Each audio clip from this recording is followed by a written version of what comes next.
안녕하세요. 사랑하는 형제자매 여러분. 하나님의 평화와 사랑, 자비가 지금 여러분의 삶과 가정 위에 임하길 바랍니다. 아멘. 우리는 함께 여기서 하나님을 찾고 있습니다. 저는 여러분을 위해 기도하고 싶습니다.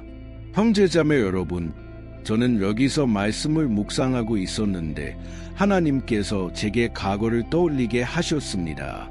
저는 하나님께서 저에게 주신 부르심에 순종하고 싶었던 때를 기억합니다.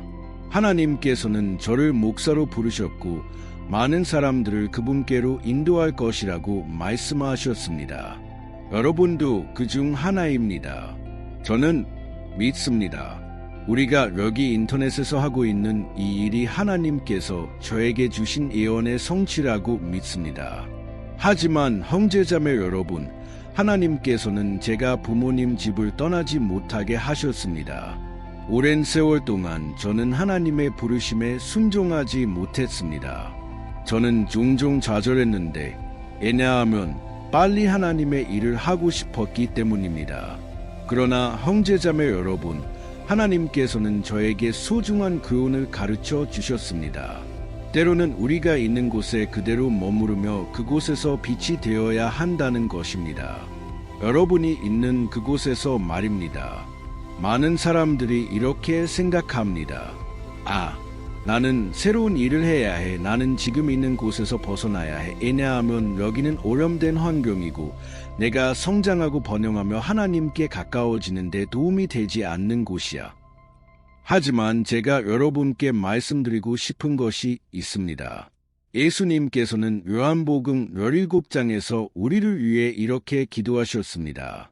아버지, 내가 그들을 세상에서 데려가 달라고 구하는 것이 아니라 그들을 악에서 지켜주시기를 구합니다. 아멘. 형제자매 여러분, 저는 이 말씀이 여러분을 위한 것이라고 믿습니다. 많은 때 우리는 세상에서 벗어나고 싶어 합니다. 우리는 새로운 일을 하고 싶어 합니다. 형제자매 여러분, 주말마다 여행을 가고 싶어 하는 사람들이 얼마나 많습니까? 마치 자신이 마주하기 싫은 현실에서 도망치려는 것처럼요. 형제자매 여러분, 현실은 정말로 우리 모두에게 힘듭니다. 그러나 우리가 예수님께서 주시는 진정한 평화를 가질 때 모든 것이 변합니다. 모든 것이 달라집니다. 오늘 저는 여러분과 함께 이와 관련된 성경 구절을 읽고 싶습니다. 하나님께서는 우리와 다르게 생각하십니다. 저는 자세한 내용을 말하지 않을 건데, 왜냐하면 여러분이 이 메시지를 듣고 깊이 감동받기를 바라기 때문입니다. 이 메시지는 여러분이 하나님께 구해온 여러 답변을 가져다 줄 것입니다. 그러니 끝까지 함께 해주세요. 오늘은 축복이 될 것입니다. 아멘.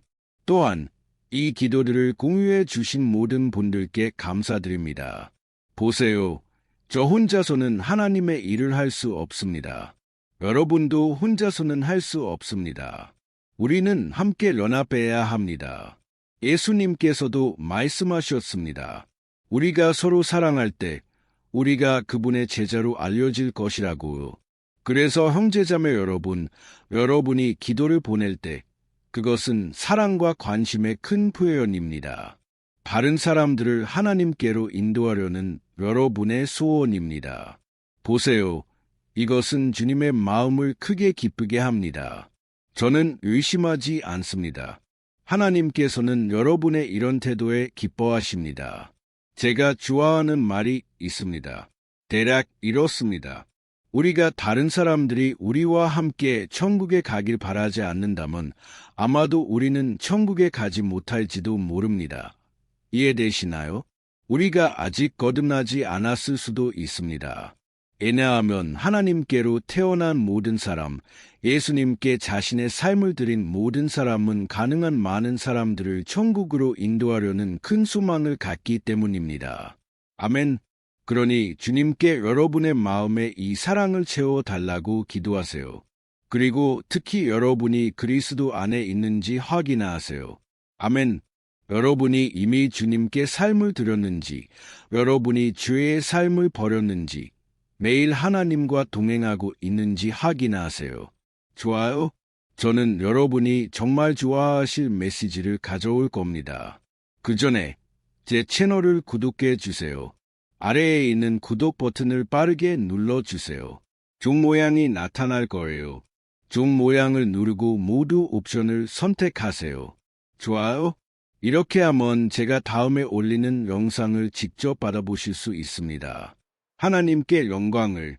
형제자매 여러분, 아시다시피 저는 매일 여기서 성경 이야기를 가져옵니다. 우리가 우리 자신의 삶과 비교해 볼 수 있도록 우리가 이와 같은 상황을 겪고 있는지, 우리가 얻을 수 있는 교훈이 있는지 볼 수 있도록요.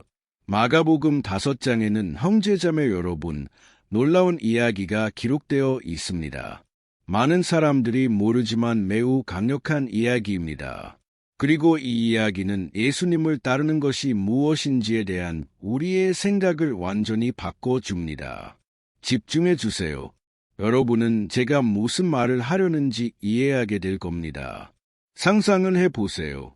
성경은 예수님께서 제자들과 함께 가다라 지방에 도착하셨다고 말합니다. 그곳은 유대인이 살지 않는 곳이었고 갈릴리 호수 건너편에 위치해 있었습니다. 예수님께서 주로 가르치시고 기적을 행하시던 지역이었죠. 그래서 예수님께서 지금 계신 이곳은 그분이 이전에 경험하신 모든 것과 완전히 달랐고 관습도 달랐습니다. 그곳 사람들은 다른 신들을 믿었습니다. 그들은 우리의 하나님, 하늘과 땅의 창조주를 따르지 않았습니다. 게다가 성경은 예수님과 제자들이 그곳에 도착하기 전에 큰 폭풍을 만났다고 말합니다. 저는 이것이 원수가 이미 그 선교 사역을 방해하려는 시도였다고 믿습니다. 하지만 성경은 모든 것이 잘 되었다고 말합니다. 물론 예수님께서 배에 계셨죠. 그들이 배에서 내리자마자 누가 예수님을 맞이하러 났을까요? 놀랍게도 기적을 보려는 군중도 종교 지도자들도 없었습니다. 왜냐하면 그 종교 지도자들, 바리새인과 사두개인들은 예수님을 괴롭히며 그분 주변에 있었기 때문입니다. 그들은 예수님의 사역에 큰 걸림돌이었습니다. 사실 그리스도께서 하신 가장 강한 말씀들은 그 종교인들을 향한 것이었습니다. 그리고 이것은 우리 모두에게 경고가 됩니다. 우리는 종종 하나님의 말씀을 알고 다른 사람들보다 자신이 더 낫다고 생각합니다. 우리는 마음에 하나님을 모시고 예수님을 알고 말씀을 알기 때문에 다른 사람들을 판단할 수 있다고 생각합니다. 하지만 어쨌든 형제자매 여러분, 본론으로 돌아갑시다. 성경은 예수님을 향해 달려온 사람이 매우 끔찍한 상태에 있었다고 말합니다. 그에게는 더러운 영이 있었습니다. 이것이 성경이 말하는 바입니다. 그리고 그는 무덤 사이에 살고 있었습니다. 성경에 따르면 무덤은 유대인들에게 완전히 부정한 곳이었습니다. 즉, 무덤에서 사는 것은 완전한 고립이었고 그 사람은 죽은 것과 다름없었습니다. 그뿐만이 아니었습니다. 그 사람은 그 안에 있는 악령들 때문에 너무 강하고 통제불능 상태였습니다. 그래서 성경은 사람들이 그를 쇠사슬과 족쇄로 묶으려 했지만 그는 모든 것을 부수었다고 말합니다.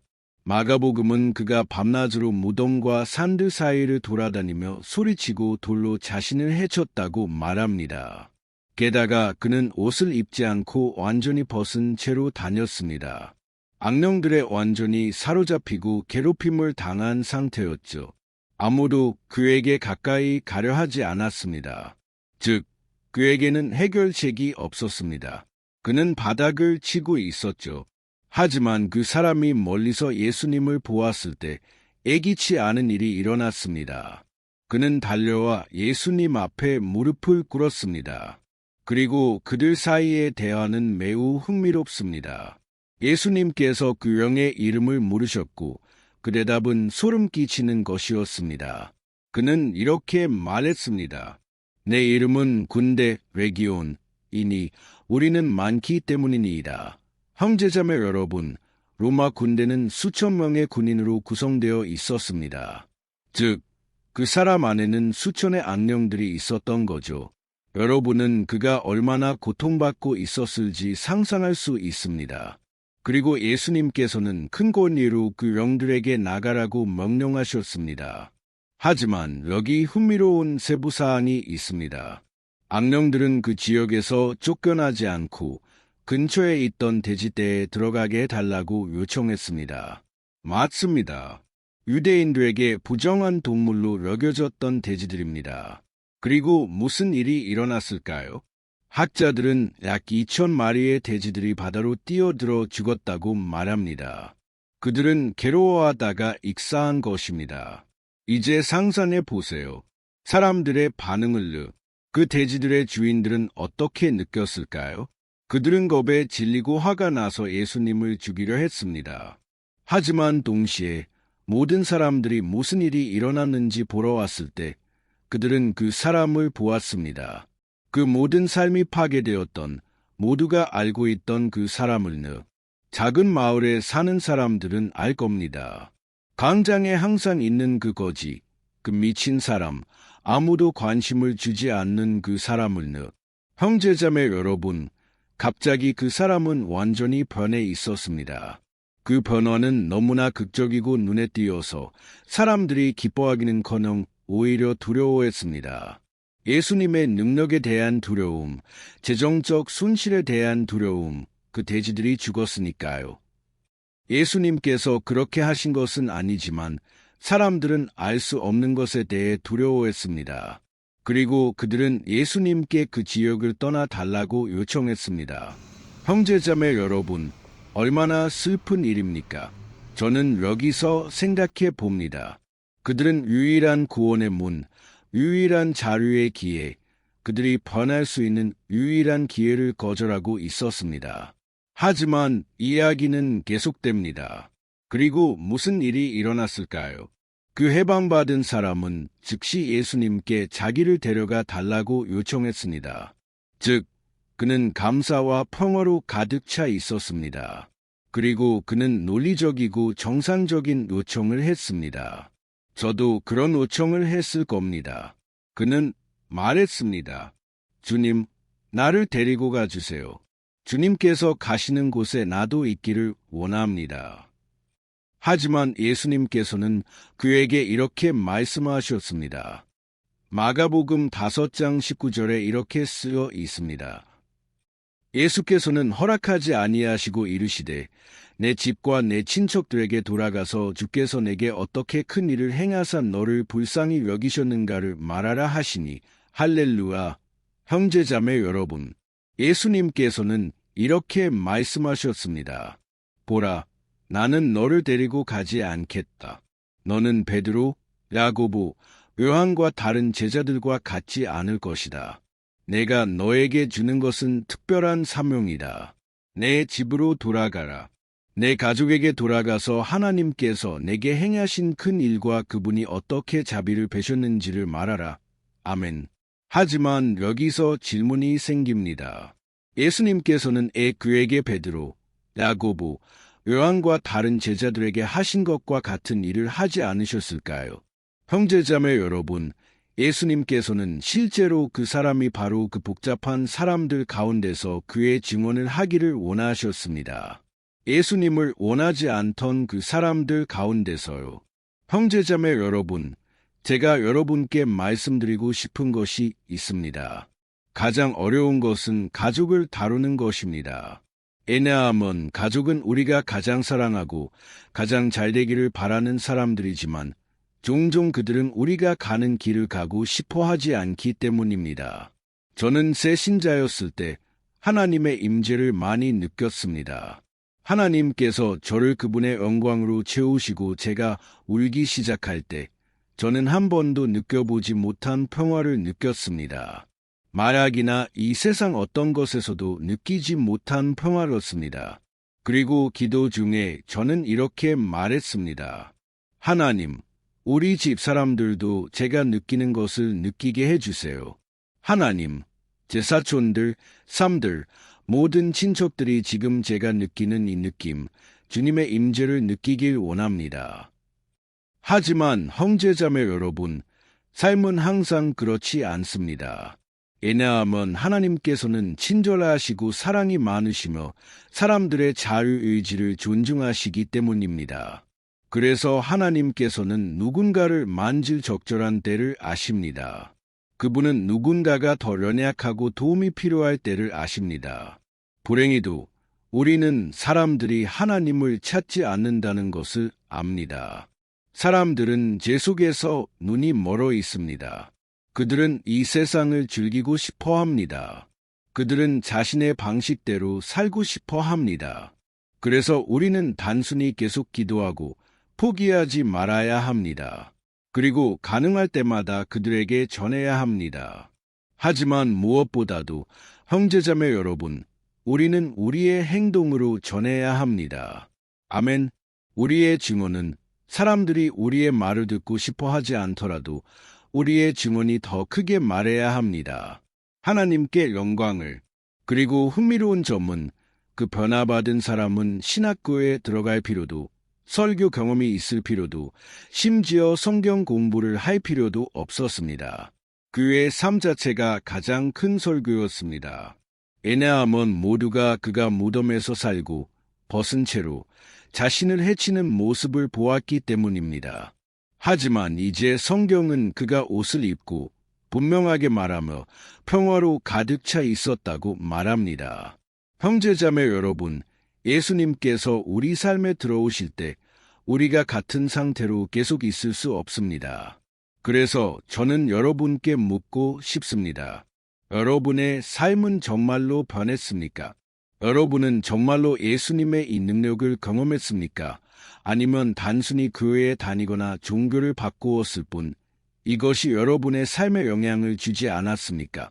여기에 여러분을 위한 질문이 있습니다.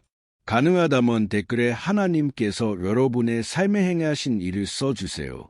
하지만 형제자매 여러분, 제가 이 메시지를 녹음하면서 마음에 느낀 것은 많은 사람들이 자신의 현실에서 도망치고 싶어 한다는 것입니다. 많은 사람들이 집을 떠나고 싶어 합니다. 많은 사람들이 계속 여행을 다니며 보기 싫은 것에서 도망치려 합니다. 종종 여러분은 다른 사람들을 보고 이렇게 생각합니다. 다른 가족들은 다 더 구조화되어 있고 더 행복해 보인다. 형제자매 여러분, 아무도 집안의 마음속의 현실을 알지 못합니다. 오직 하나님만이 아십니다. 그래서 형제자매 여러분, 제가 예수님께서 제 삶에 들어오신 이후로 하나님께서 가르쳐 주신 한 가지가 있습니다. 빛은 좋은 것과 나쁜 것을 모두 드러낸다는 것입니다. 여러분이 화장실에 있을 때 불을 켜고 거울을 보면 무엇을 봅니까? 얼굴에 있는 점, 여드름을 봅니다. 구멍이나 여러분이 좋아하지 않는 무엇인가를 봅니다. 하지만 불을 끄면 여러분은 더 나아 보입니다. 하지만 여러분은 단순히 위장하고 있는 것입니다. 그래서 예수님께서 들어오시고 빛이 여러분의 삶에 들어올 때 여러분은 여러분이 좋아하지 않는 것들을 보기 시작합니다. 하지만 이것을 보는 것은 중요합니다. 여러분이 회개하고 삶을 바꾸기로 결심할 수 있도록요. 여러분이 세상에 있을 때는 여러분이 하는 잘못된 것들을 보지 못했고 그런 것들을 부끄러워하지 않았습니다. 그래서 여러분이 구원받았다는 가장 큰 표시 중 하나는 여러분이 더 이상 여러분이 행하는 것들, 이제는 죄라고 알고 있는 것들을 자랑하지 않는다는 것입니다. 여러분은 진정으로 회개해야 합니다. 그리고 여러분이 해방받을 때 여러분은 예수님의 살아있는 편지가 됩니다. 이것이 하나님의 말씀이 말하는 바입니다. 그리고 이 편지는 모든 사람이 읽어야 합니다. 즉, 모든 사람이 여러분을 보고 여러분이 다르다는 것을 알아야 합니다. 그래서 예수님을 따르고 싶어 하면서도 여러분의 이 생활 방식을 계속하는 것은 소용이 없습니다. 이것은 빛의 증언이 되지 않을 것입니다. 사람들은 여러분을 보고 여러분이 고난을 겪고 있더라도 흔들리지 않는 믿음을 보아야 합니다. 그들은 여러분이 광야 중간에 있더라도 하나님의 말씀을 들어야 합니다. 그리고 제가 여러분께 한 이 메시지는 저에게 매우 강력한 의미가 있습니다. 왜냐하면 저는 제 사촌을 통해 회심했기 때문입니다. 그리고 이 사촌은 제가 청소년이었을 때, 젊었을 때 밤새도록 온갖 나쁜 일을 함께했던 사람이었습니다. 하지만 그가 회심했을 때 저는 그가 의 삶을 바꾸었는지 알고 싶었습니다. 저는 그에게 무슨 일이 일어났는지 알고 싶었습니다. 왜냐하면 저는 그의 전을 알고 있었고 이제 후를 보고 있었기 때문입니다. 그리고 그것은 저에게 깊은 영향을 주었습니다.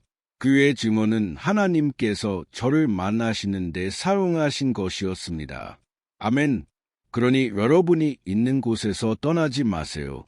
성령님께서 여러분에게 방향을 주시지 않는 한 그곳에 머무르세요. 하나님께서 여러분을 사용하실 겁니다. 여러분이 어디에 있든 그분의 빛을 반사하는 사람이 되길 바랍니다. 여러분의 집, 가족, 직장에서요. 이것들은 여러분의 사명에 대한 장애물이 아닙니다. 사실 이것들은 오늘 하나님께서 여러분에게 주신 바로 그 선교지일 수 있습니다. 여러분이 보지 못하는 동안 말입니다. 여러분의 사명은 정확히 여러분이 있는 곳에 있을 수 있습니다. 그러니 하나님께서 여러분을 심으신 곳에서 꼭 비우세요. 할렐루야, 형제자매 여러분, 이제 기도합시다. 보세요, 여러분이 이 메시지를 이해하셨기를 바랍니다. 저는 하나님께서 여러분의 마음에 강하게 말씀하셨다고 믿습니다. 그러니 댓글에 오늘 하나님께서 나에게 말씀하셨습니다. 라고 써주세요. 아멘. 이것은 다른 사람들도 이 말씀을 듣도록 격려할 것입니다. 이제 눈을 감으세요. 저는 여러분을 위해 간절히 기도하고 싶습니다. 그리고 저는 하나님께서 이미 시작하신 이 일을 계속하실 것이라고 믿습니다. 여러분이 여기 있다는 사실만으로도 하나님께서 여러분의 삶의 일을 하고 계신다는 분명한 신호입니다. 그러니 눈을 감고 기도합시다. 할렐루야, 주님, 나의 하나님, 나의 아버지, 우리는 감사드립니다. 주님은 선하시고 주님의 자비는 영원히 지속됩니다. 오늘 이 말씀이 우리에게 말씀하셨으니 감사합니다. 이 가르침을 주셔서 감사합니다. 아버지, 저는 이것이 우리를 위한 계시, 주님의 인도하심이라고 믿습니다. 아버지, 우리는 얼마나 자랐습니까? 우리는 우리 가족에 대해 불평하고 그들을 위해 소망이 없다고 생각합니다. 그러나 주님께서 우리를 보시고 우리의 역사를 바꾸셨다면 아버지, 주님께는 불가능한 것이 없습니다. 오 주님, 우리의 이기심, 믿음의 부족, 인내심의 부족을 용서해 주세요. 예수님의 보혈로 우리를 씻어 주시고 우리의 마음과 영혼을 정결하게 해 주세요. 우리가 어디를 가든 좋은 증인이 되도록 도와주세요. 우리가 거룩하게